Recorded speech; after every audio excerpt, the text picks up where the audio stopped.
12 جامعة مصرية للذهاب للحضور في كوب 27. نلتقي صباح الثلاثاء من على أرض الفيروز، أرض السلام، في حضن بلد النيل.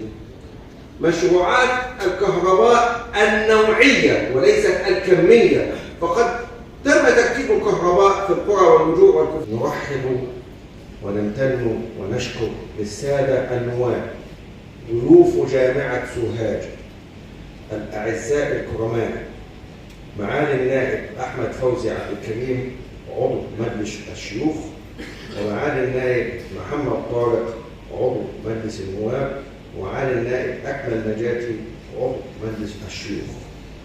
ضيوفا أعزاء اليوم حضروا على جامعة سوهاج.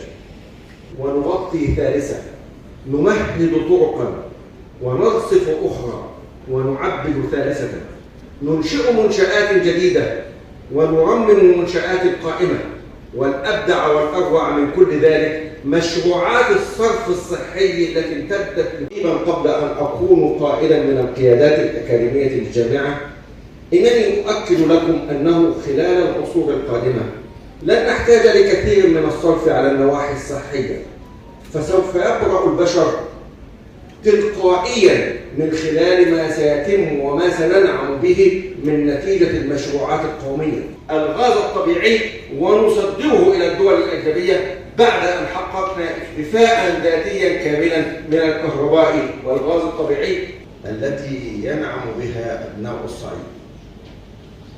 إن مشروع حياة الكريمة الذي اختص الشعب السوهاجي ب 181 قرية من قراه التي تحتضنها 7 مراكز من المراكز الإدارية 13 التي تكون جل تكوين محافظة سوهاج، وبكلفة إجمالية فاقت 46 مليار جنيه حتى يومنا هذا. هذه المبادرة الكريمة حياة كريمة التي حولت حياتنا بالفعل من حياة غير كريمة قبلها إلى حياة كريمة بالفعل إبان تنفيذها، وسننعم بها كثيرا خلال الأجيال القادمة. أيها السادة الأفاضل، عشت في قرية كنت أتلقى دروسي في مدارس الابتدائية والإعدادية وأنا أستذكرها على لمبة جاز، ولم تكن بالقرى جميعا أي مشروعات للكهرباء، وبالتالي لم تكن بكل تأكيد هناك مشروعات لا للصرف الصحي ولا للغاز الطبيعي.